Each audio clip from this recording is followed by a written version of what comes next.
VD. Satheesan സർക്കാരിന്റെ ഭാവി എന്താണെന്ന് ഈ മാസം 29 അറിയാം. ഇന്ന് രാവിലെ കുമാർ ചെല്ലപ്പൻ സാർ എന്നോട് പറഞ്ഞതാണ്. അപ്പൊ എനിക്ക് വല്ലാത്ത കൗതുകം തോന്നി. അത് 29-ാം തീയതി എങ്ങനെ അറിയാനാണ്? കാരണം സർക്കാർ അധികാരത്തിലേറിയിട്ട് ആദ്യത്തെ നിയമസഭാ സമ്മേളനം 21-ന് ആരംഭിക്കുന്നതേ ഉള്ളൂ. മാത്രമല്ല ഇനി 5 വർഷം നീണ്ടു നിവർന്ന് കിടപ്പുണ്ട്.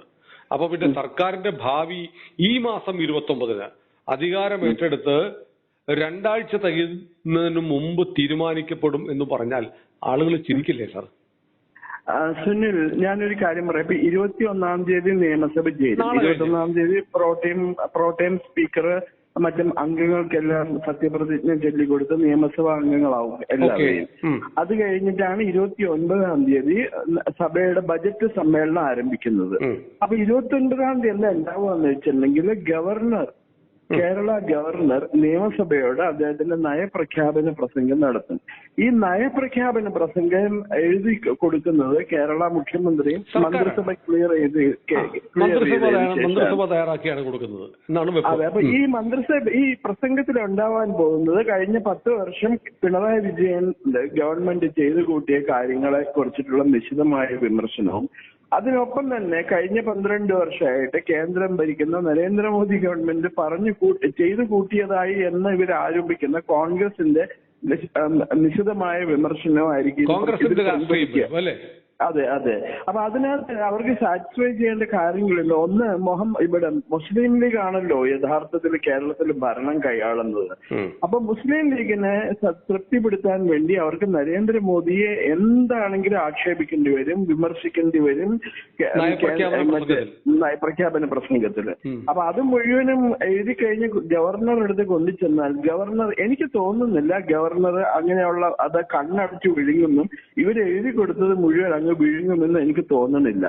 ഗവർണർ അത് ക്ലിയർ ചെയ്യാനായിട്ടായിരിക്കും. അപ്പൊ നമുക്കൊരു നല്ല കുറച്ച് തമാശ കാണാം. ഗവർണർ പറയുമ്പോഴത്തേക്ക് നമ്മുടെ സുപ്രീം കോടതി ചീഫ് ജസ്റ്റിസ് ആയിരുന്ന സദാശിവം കേരളത്തിലെ ഗവർണറായിരുന്നു.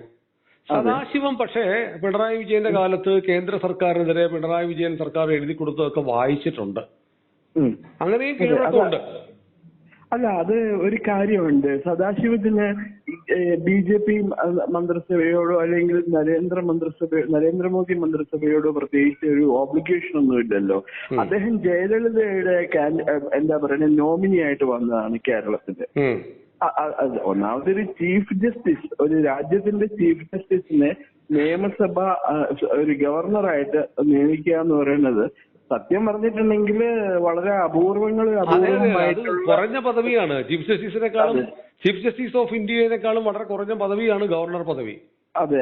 അപ്പൊ പിന്നെ അതിൽ നിന്ന് നമുക്ക് എഴുതി കൊടുത്തത് അദ്ദേഹം വായിക്കും. കാരണം വേറെ പല പ്രശ്നങ്ങളുണ്ട്. കേരള യൂണിവേഴ്സിറ്റിയുടെ കേരള യൂണിവേഴ്സിറ്റിക്കെതിരായിട്ട് കേരള ഹൈക്കോടതി പല സ്ട്രിക്ചേഴ്സ് പാസ്സാക്കിയിട്ടുണ്ടായിരുന്നു. അതെന്നിട്ട് ഈ സദാശിവത്തിനെ കൊണ്ട് പറഞ്ഞ് ചീഫ് ജസ്റ്റിസ് ആയിട്ട് വന്ന് മറ്റൊരു തമിഴ്നാട്ടുകാരുണ്ടായിരുന്നു, അദ്ദേഹത്തിന്റെ അടുത്തും പറഞ്ഞ് ആ ബെഞ്ചിനെ മാറ്റുകയൊക്കെ ചെയ്തു. അത് എനിക്ക് തോന്നുന്നു ജസ്റ്റിസ് ദേവൻ രാമചന്ദ്രനായിരുന്നു കേരള യൂണിവേഴ്സിറ്റിയായിട്ട് ബന്ധപ്പെട്ട കേസുകളുടെ കൈകാര്യം ചെയ്തിരുന്നത് എന്ന് തോന്നുന്നു. അദ്ദേഹത്തിനെ മാറ്റി വേറെ ആൾക്കാരെ കൊണ്ടുവന്ന് ഗവൺമെന്റിന് അനുകൂലമായിട്ട് നിലപാടെടുക്കുന്നവര്. ഇപ്പൊ നടക്കാൻ പോണത് എന്താന്ന് വെച്ചാൽ കഴിഞ്ഞ 10 വർഷം അല്ലെങ്കിൽ 12 നരേന്ദ്രമോദി ഗവൺമെന്റ് അധികാരത്തിൽ വന്ന പിന്നെ സംസ്ഥാനത്തിന് ഒരു ആനുകൂല്യങ്ങളും കിട്ടിയിട്ടില്ല, ഒരു ഹെൽപ്പും കിട്ടിയിട്ടില്ല, സമ്മർദ്ദത്തിലായിരുന്നു, ഭീഷണിപ്പെടുത്തുകയായിരുന്നു. ഇങ്ങനെ പറഞ്ഞിട്ടുള്ള കുറെ ആരോപണങ്ങൾ ആ പ്രസംഗത്തിൽ ഉണ്ടാവും. ഗവർണർ അതെങ്ങനെ കൈകാര്യം ചെയ്യണു എന്നുള്ളതിനെ ചുറ്റി അപ്പൊ ആരിഫ് മുഹമ്മദ് ഖാനും മുഖ്യമന്ത്രി പിണറായി വിജയനും തമ്മിൽ പലപ്പോഴും ക്ലാഷ് നടന്നത് അറിയാമല്ലോ. അപ്പൊ അത് ഈ നയപ്രഖ്യാപന പ്രസംഗം ചിലപ്പോ അദ്ദേഹം പല ഭാഗം വായിക്കാണ്ട് പോയിട്ടുണ്ട്. ഏറ്റവും അവസാനം 1-2 സെന്റൻസ് വായിച്ച് ഭരണഘടനാപരമായ ഓബ്ലിഗേഷൻ ഞാൻ നിറവേറ്റണമെന്ന് പറഞ്ഞിട്ടാണ് ഇറങ്ങിപ്പോയത്. തമിഴ്നാട്ടില് വളരെ കർശന നിലപാടുള്ള ശ്രീ രവി തമിഴ്നാട് ഗവർണർ ആയിരുന്നപ്പോ അദ്ദേഹത്തിനെ കൊണ്ടും DMK ഗവൺമെന്റ് ഈ നരേന്ദ്രമോദി സർക്കാരിനെതിരെ അനാവശ്യമായിട്ടുള്ള പല ആരോപണങ്ങളും ഉന്നയിക്കുക, അത് വായിക്കാതെ ഇറങ്ങിപ്പോവുകയും ചെയ്തിട്ടുണ്ട്. അപ്പൊ അങ്ങനെയുള്ള പല തമാശകളും കാണാം. കാരണം ഇവര് ഈ മുഖ്യമന്ത്രിക്ക് ഇന്നലെ പ്രധാനമന്ത്രി അഭിനന്ദനം അറിയിച്ചുകൊണ്ട് എഴുതിയ സന്ദേശത്തില് കേരളത്തിന് കൂടെ നിൽക്കും, എല്ലാ പ്രശ്നങ്ങളും ഞങ്ങൾ കേരളത്തിനെ സഹായിക്കും എന്നൊക്കെ പറഞ്ഞിട്ടുണ്ട്. അത് അതിനോടൊരു റെസിപ്രോക്കൽ എന്നുള്ള നിലപാടിലെങ്കിലും ഈ കേന്ദ്രത്തെ ഹർട്ട് ചെയ്യാതിരിക്കുക എന്നുള്ളതാണ് കേരള സർക്കാരിന് ചെയ്യാവുന്ന ഒരു കാര്യം. പക്ഷെ അത് അവർക്ക് ചെയ്യാൻ പറ്റുന്ന തോന്നുന്നില്ല. കാരണം അവർക്ക് ഡൽഹിയിലുള്ള സോണിയ ഗാന്ധിയെയും അവരുടെ 2 മക്കളെയും തൃപ്തിപ്പെടുത്തണമെന്നുണ്ടെങ്കിൽ നരേന്ദ്രമോദിയെ ചീത്ത പറഞ്ഞുകൊണ്ട് തന്നെ നയപ്രഖ്യാപനം. പക്ഷേ സതീശനെ സംബന്ധിച്ച് മറ്റൊരു കാര്യമുണ്ടല്ലോ സാർ, സതീശൻ ധനകാര്യമന്ത്രി കൂടിയാണ്, മുഖ്യമന്ത്രി മാത്രമല്ല. അപ്പോ തന്റെ ഖജനാവ് പരമാവധി നിറയ്ക്കണം. കേരളത്തിന്റെ സാമ്പത്തിക സ്ഥിതി കഴിഞ്ഞ 10 വർഷക്കാലം കേരളം ഭരിച്ചു മുടിച്ച പിണറായി വിജയൻ ആകെ നാമാവശേഷമാക്കിയെന്നറിയാം ഖജനാവ്. ആ സാഹചര്യത്തിൽ പരമാവധി കേന്ദ്ര സഹായമില്ലാതെ മുന്നോട്ട് പോകാൻ പറ്റില്ല. കേന്ദ്ര സഹായം കിട്ടണമെന്ന് ആവശ്യപ്പെട്ട് കോടതി പോയിട്ടും സുപ്രീം കോടതി അനുകൂലമായ നിലപാടല്ല കേരളത്തിന് അനുകൂലമായി എടുത്തത്. വല്ലതും കൊടുത്തിട്ട് പോടെ, ആ പോട്ടെ പോയി പിഴക്കട്ടെ എന്ന് പറഞ്ഞിട്ട് അടുത്ത വർഷത്തിലേക്കുള്ളതിൽ കടമായിട്ട് കുറച്ച് കൊടുക്കാനാ പറഞ്ഞത്. അല്ലാതെ ഇവർ ചോദിച്ച തുകയൊന്നും കൊടുക്കാനും പറഞ്ഞില്ല. ഇവർ നാട്ടുകാരോട് പറഞ്ഞ തുക കിട്ടാനുള്ളത് കോടതി പറഞ്ഞില്ല. അപ്പൊ അത്തരം ഒരു സാഹചര്യത്തിൽ ഈ എല്ലാ രംഗത്തും മാറ്റം വേണം എന്ന് ആഗ്രഹിക്കുന്ന സതീശന്റെ ഇന്നലത്തെ പെർഫോമൻസ് വളരെ പ്രോമിസിംഗ് ആയിരുന്നു. പ്രതിപക്ഷ നേതാക്കളെ ഉൾപ്പെടെ വേദിയിൽ കയറ്റിയിരുത്തുന്നു, പറഞ്ഞ കാര്യങ്ങൾ നടപ്പാക്കുന്നു. വളരെ പോസിറ്റീവായിട്ട് നീങ്ങുന്ന ഒരു മുഖ്യമന്ത്രി എന്നുള്ളൊരു ഫീല് ആദ്യ ദിവസം സതീശൻ ഉണ്ടാക്കിയിട്ടുണ്ട്.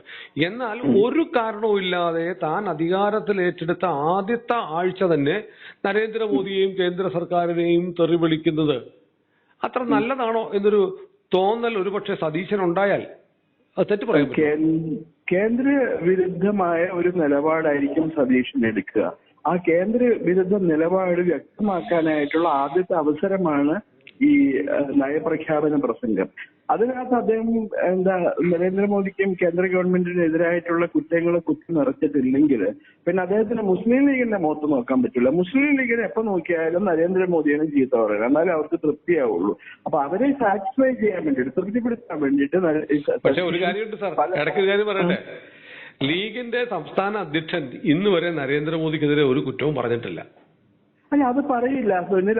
അതുകൊണ്ട് നരേന്ദ്രമോദിനെ അദ്ദേഹം അംഗീകരിക്കുകയാണെന്നോ ആദരിക്കുകയാണെന്നോ നമുക്ക് കണക്കിലെടുക്കാൻ പറ്റില്ല. അദ്ദേഹത്തിന് പകരം വേറെ പലരും പറയണില്ലേ.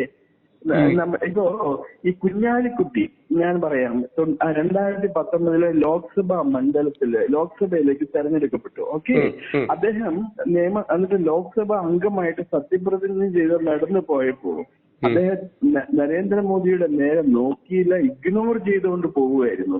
എന്നിട്ട് നരേന്ദ്രമോദി എഴുന്നേറ്റ് നിന്ന് അദ്ദേഹത്തിന് വിഷ് ചെയ്തു, അഭിനന്ദിച്ചു. എന്നിട്ടും അദ്ദേഹത്തിന്റെ മുഖഭാവം കണ്ടു കഴിഞ്ഞാൽ ഏതൊരു ശത്രുവിനെ നോക്കുന്ന മുഖഭാവം കുഞ്ഞാലിക്കുട്ടി സാഹിബിന് നേരിട്ട് കേരളത്തിൽ ജീവിക്കട്ടെ. അത് കഴിഞ്ഞിട്ട് പ്രധാനമന്ത്രിയുടെ അടുത്ത് ആരുടെ അടുത്തും പറഞ്ഞു കാണും, എന്റെ നിന്ന് പഴയ്ക്കാൻ വേണ്ടി ഞാൻ ഇങ്ങനെയൊക്കെയാണ് ചെയ്യുന്നതാണ് മോദിജി എന്ന് പറഞ്ഞു കാണും. അത് എനിക്ക് വിശ്വാസമാവുന്നില്ല. കാരണം എന്താന്ന് വെച്ചിട്ടുണ്ടെങ്കിൽ ഞാൻ പറയുന്നത് ഏറ്റവും നല്ല ഡിപ്ലോമാറ്റ് ആണ് കുഞ്ഞാലിക്കുട്ടി. അതെ, കുഞ്ഞാലിക്കുട്ടി ഡിപ്ലോമാറ്റ് ആണ്. പക്ഷെ പിന്നെ ഈ ഹൈന്ദവതയോട് കുഞ്ഞാലിക്കുട്ടിക്ക് പ്രത്യേകിച്ച് ആഭിമുഖ്യമൊന്നും തോന്നേണ്ട ആവശ്യമില്ലല്ലോ. മാറാട് കേസിൽ അദ്ദേഹം എങ്ങനെയാണ് പെരുമാറുക എന്നുള്ളത് പണ്ട് മാതൃഭൂമിയുടെ ന്യൂസ് എഡിറ്ററായിരുന്ന NP രാജേന്ദ്രൻ 1-2 തവണ പറയേണ്ടായിട്ടുണ്ട്. അദ്ദേഹം പത്രക്കാരെയും ഈ തെളിവ് നൽകാൻ വന്നവരെയൊക്കെ വിരട്ടുമൊക്കെ ഉണ്ടായിട്ടുണ്ടായിരുന്നു എന്നാണ് എഴുതിയേക്കുന്നത്. അത് കുഞ്ഞാലിക്കുട്ടി നിഷേധിച്ചിട്ടുമില്ല. അപ്പൊ അതുകൊണ്ട് നമ്മൾ മനസ്സിലാക്കേണ്ടത് എന്താണ്, അദ്ദേഹം കടുംപിടുത്തക്കാരനാണെന്നും കർശനമായ ഒരു ഹൈന്ദവ വിരുദ്ധ നിലപാടുള്ള വ്യക്തിയാണെന്നൊക്കെയാണ് നമ്മൾ മനസ്സിലാക്കുന്നത്. അപ്പൊ ഇത് ഈ സംഘർഷം കൊണ്ടുവരാതെ സതീശന് മുന്നോട്ട് പോകാൻ പറ്റൂല. പിണറായി വിജയൻ കുറച്ചെങ്കിലും നയതന്ത്രജ്ഞനായിരുന്നു. പിണറായി വിജയൻ ഇതൊക്കെ ഇവിടെ ചീത്ത പറയുമെങ്കിലും പിണറായി വിജയൻ വളഞ്ഞു നിൽക്കുമായിരുന്നു. പക്ഷെ അത് ഇതിൽ നിന്ന് പ്രത്യേകിച്ച് സതീഷിനെ പോലെ നിന്നുള്ളൊരു വ്യക്തിയിൽ നിന്ന് പ്രതീക്ഷിക്കേണ്ട. കാരണം മുൻ ഗവർണർ ആരിഫ് മുഹമ്മദ് ഖാൻ സതീഷ് എന്താ വിളിച്ചിരിക്കുന്നത്, സതീശൻ ഭിക്ഷാം ദേഹി, രാഷ്ട്രീയ ഭിക്ഷാം ദേഹി എന്നാണ് വിളിച്ചിരിക്കുന്നത്. അപ്പൊ ഞാൻ ആ പഴയ ആന്റിസിഡൻസ് വെച്ചിട്ട് ഞാൻ പറഞ്ഞെന്ന് മാത്രമേ ഉള്ളൂ. മുഖ്യമന്ത്രി കസേരയിൽ ഇരിക്കുന്ന ഒരാളിൽ നിന്ന് കേരളത്തിന് പരമാവധി ഗുണമുണ്ടാവുന്ന ഒരു നിലപാടാണ് നമ്മൾ പ്രതീക്ഷിക്കേണ്ടത്. അതല്ലാതെ അദ്ദേഹത്തിന്റെ രാഷ്ട്രീയം കാണിക്കാൻ വേണ്ടി ആദ്യത്തെ നിയമസഭാ സമ്മേളനത്തിലെ ആദ്യത്തെ ദിവസം തന്നെ കേന്ദ്രത്തോട് യുദ്ധം പ്രഖ്യാപിച്ചാൽ നാളെ കേന്ദ്രം പ്രതികാര ബുദ്ധിയോടെ പെരുമാറുന്നു എന്ന് പറയാൻ സതീശന് അവകാശമില്ലാതെ പോകും, അല്ലേ? കേന്ദ്രം കേരളത്തോട് ഒരു എന്താ പറയുന്ന പ്രതികാര ബുദ്ധിയോടുകൂടി ഇന്നേ വരെ പെരുമാറിയിട്ടില്ല. അത് നമ്മള് നിർമ്മല സീതാരാമന്റെയും അതുപോലെ സാമ്പത്തിക വിദഗ്ധരുടെ എല്ലാവരുടെയും കണക്കുകൾ കാണിക്കുന്നത് നമുക്ക് മനസ്സിലാവുന്നുണ്ട്. അപ്പൊ ഇതിന് ഇവിടെ ഒന്ന് പറഞ്ഞുകൊണ്ടിരിക്കും, ഈ ബാലഗോപാലൻ എന്ന് പറയുന്ന CPIM നേതാവും ഫൈനാൻസ് മിനിസ്റ്റർ ആയിരുന്ന ആള്, അദ്ദേഹം പറയണ കേന്ദ്രത്തിൽ പോയിട്ട് ഇതൊക്കെ മതി നിങ്ങൾക്ക് ഇതിനെല്ലാം ഞങ്ങൾക്ക് നന്ദിയുണ്ടെന്ന് പറയും. അത് കഴിഞ്ഞ് തിരുവനന്തപുരത്ത് വിമാനം ഇറങ്ങി കഴിഞ്ഞാൽ അദ്ദേഹം നിർമ്മല സീതാരാമനെയും നരേന്ദ്രമോദിയെയും BJPയെയും അപ്പൊ ഇതേ പോളിസി ഇപ്പോഴും തുടരും. കാരണം എന്താന്ന് വെച്ചാൽ സതീഷിന് നരേന്ദ്രമോദി ചീത്ത പറയാതെ, BJP ഗവൺമെന്റിനെ പരിഹസിക്കാതെ, ഗവൺമെന്റിനെ ആക്ഷേപിക്കാതെ തുടരാൻ പറ്റില്ല. ബുദ്ധിമുട്ടാണ് സുനിൽ. നമുക്ക് കാണാം നാടകം നടക്കാൻ പോകുന്നത്. ഏതായാലും കേരളത്തിന്റെ അവസ്ഥ പിണറായി വിജയന്റെ സർക്കാരിനേക്കാളും മോശമാവാതിരിക്കാനുള്ള പ്രായോഗിക ബുദ്ധി സതീശൻ സർക്കാരിനുണ്ടാവട്ടെ എന്ന് നമുക്ക് പ്രാർത്ഥിക്കാം. 29-ാം തീയതി എന്ത് സംഭവിക്കുമെന്ന് കാത്തിരിക്കാം. അദ്ദേഹം മുസ്ലിം ലീഗ് എന്ന ചെകുത്താന്റെയും BJP എന്ന കേന്ദ്ര സർക്കാരിന്റെ എന്ന കടലിന്റെയും നടുവിൽ നിൽക്കുന്ന ഒരു മനുഷ്യനാണ്. എങ്ങനെ അദ്ദേഹം മുന്നോട്ട് പോകും എന്നുള്ളത് കാത്തിരുന്ന് കാണാന്ന് മാത്രമേ നമുക്ക് പറയാൻ പറ്റൂ. 29-ാം തീയതി അറിയാമല്ലോ, 10 ദിവസം കഴിഞ്ഞാൽ മതി. 29-ന് അറിയാം. അതെ. Okay sir.